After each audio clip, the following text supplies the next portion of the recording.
Welcome back. You're watching live from Paris on France 24. It's time now to find out what's making waves in the media. Olivia Salazar-Winspear is here for Media Watch. Good evening to you, Olivia. Hello. Now, let's start with Marine Le Pen. Now, she, of course, lost out on the presidency, but she's back on the campaign trail nonetheless. Tell us more. Yes, undeterred, Marine Le Pen is back out on the road campaigning for the legislative elections, which is the parliamentary vote that comes up in June. Now, she's decided to launch her campaign in a little town called Hénin-Beaumont, which is in the Nord-Pas-de-Calais, in the north of France, industrial area, and a very strong Front National voting area. So she's on safe ground here. What's interesting about this is that for the first time, she'll be up against the extreme left candidate. That is Jean-Luc Mélenchon, who, as we know, came fourth placed in the first round presidential vote against, fourth after Marine Le Pen, sorry. And they're not good friends, They are not good friends, no. And what's actually, she's gone so far as to show her distaste for Jean-Luc Mélenchon so much as to never name him when talking about her political opponents. Now, she launched her campaign in Hénin-Beaumont, giving her speeches, outlining her policy, etc. And, of course, she had a little criticism for the leftist fringe, who are her opponents, calling them socio-communist politicians. And she's also said that, you know, this campaign here, in this inexplicable village, is not about media attention. It's about getting close to the French people, of course. It's very odd that, you know, somewhere like this is going to become a media circus for about a month now as people follow the issues. And not everyone's very welcoming of that. This teacher from Hénin-Beaumont, Philippe Zicula, has written an editorial in the Nouvel Observateur, the weekly paper. Can we have a look at any of these headlines tonight? Yes, or we are they not can. working? Here they are. He was actually given the opportunity to show his views on the thing, and he's very unwelcoming of this political battle, which he says will turn the village into a boxing ring, just a stage for their extremist policies. It's a battleground for the far right and the far left. There's no middle ground here whatsoever. Absolutely, and this is obviously from his tone. I mean, I read the article. He seems like the kind of guy who would be voting either socialist or UMP, something more kind of mainstream, more central. And he's saying that the people in the village will just be left after the month of media exploitation that they'll have with these two candidates. So that's someone who won't be welcoming neither Marine Le Pen nor Jean-Luc Mélenchon. And can we have a look at that? No, apparently not. Okay, all right, let's move on.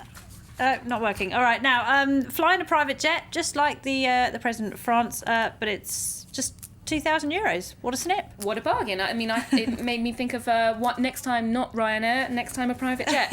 Now, a company called WeJet has decided to have a little laugh at Is that François. we as in the French we, or is that? No, the French we, yes.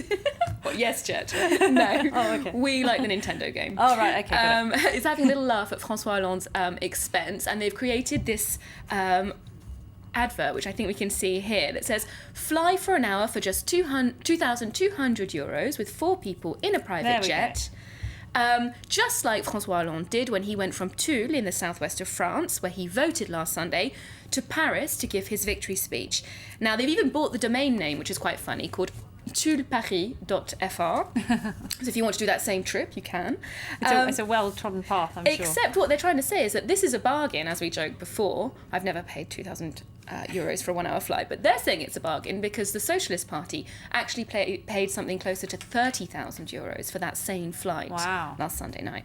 And they're questioning his slogan, Le changement c'est maintenant, changes now. I think that they're kind because, of course, the previous president was always attacked, wasn't he, for spending too much money and being too bling-bling. Sarkozy was not a stranger to private jets. Now, they're not the only one who's using François Hollande's image and the new president-elect as a boost for their advertising. The car rental company as well, Sixt, has used François Hollande's photo, a before and after photo, to show how renting a Sixt convertible makes you a bit cool. Here we've got a normal guy before on the left, before his cabriolet convertible, and then he's a little bit ruffled, something of a perm there, which I think is a tongue-in-cheek reference to François Hollande being Mr. Normal or even a bit nerdy, and of course he's. Are they saying he looks better afterwards or before? I don't get it. I'm not sure. He definitely looks more rock and roll, doesn't he? Bit of a hipster hairstyle on him. But it remains to be seen how he'll take these jokes, because he could sue them for damages for using his photo. Sarkozy was that's what I was about to say. do. If we cast our mind back to 2008, when Ryanair used Sarkozy's image in a advert with him and Carla Bruni to sell cheap tickets. He took them to court and actually got 60,000 euros in damages. Have to wait and see if François Hollande is so quick to call his lawyers now. Everybody, of course, is waiting for his big inauguration tomorrow when he will be sworn in as the President of France. And the big question is, who will be in his cabinet? Who's going to be the Prime Minister? Who's going to be the Finance Minister? All of this. Well, for the moment, obviously, no one knows. Nobody That'll all be knows. revealed tomorrow. Prime Minister will be revealed tomorrow, Tuesday, and the Cabinet on Wednesday. But there are, of course, plenty of rumours. Now, what we've got for the moment is lots of people are naming Jean-Marc Ayrault, the mayor of Nantes, and also close to François Hollande, as a possible Prime Minister, as well. And a former German teacher as well. Is he? Yes, he was. Yeah. Good to know. Good to know. Other favourites are, of course, Martine Aubry, the former leader of the Socialist Party before And the Hollande. architect, of course, of the 35-hour week. Who could forget? Indeed. We're all benefiting from Martine. And Michel Sapin, of course, has been named as well as Pierre Moscovici. So they're definitely up for big posts in the party.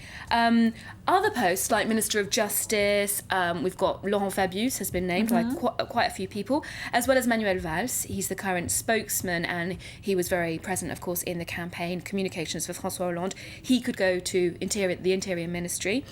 And there'll be François Hollande has also talked about making changes to the cabinet. For example, he wants to see more women in the cabinet. He wants to have a more balanced gender distribution. Eva Joly from the Green Party and Cécile Duflot could make appearances in his new cabinet. That could be interesting, couldn't it? So with 15 major ministerial posts, you could be looking at even 7 or 8 women in there. Although there was an interesting article in L'Express saying that Ségolène Royal, his former partner and the mother of his children, will definitely not be one of them. She's definitely ruled out, is she? No, she's not. Might She's think not makes things involved. a little bit difficult around bit the of a old. shame. He's also got some changes to make to the budget of the cabinet. He wants to really have a smaller government than Sarkozy's had swelled slightly towards the end of his mandate, and he wants to keep those ministerial posts, the larger ministerial posts, at about 15 people, and their pay will be going down. And will his pay be going down? His pay will be going down too. Everyone's pay is going down by about 30%. So it's austerity for the government, if not for Austerity anyone for the else. government. And I was quite surprised. I mean, the real figures were published. If you're a minister, you'll be going from 14,000 euros a month to 11,000 euros a month. So not bad, is it? They'll be taking, no, it's not bad, but they'll be taking a cut. And my favourite part of the speculation is this website. I hope you can see it. That France TV have created a website where you can see little cards and you can play with little cards. It's like fantasy football for It's for like politics. creating your fantasy football team, What's your the dream website? team. Because we obviously can't see It's it. France TV, so francetv.fr. Jouez là comme François. So compose your own government like François Hollande. You can drag. But there's no prize. if you There's get it no right. prize, That's a bit dull. unfortunately. I thought I could have guessed correctly, Never but mind. I won't be winning any money No for that prizes. one. All right, Olivia Salazar-Winspear, many thanks indeed. That's it for Media Watch. Well, let's find out what else is making waves on the web now, including an online competition, another one, this time to go on holiday with a man you've never met. Find out more in Web News.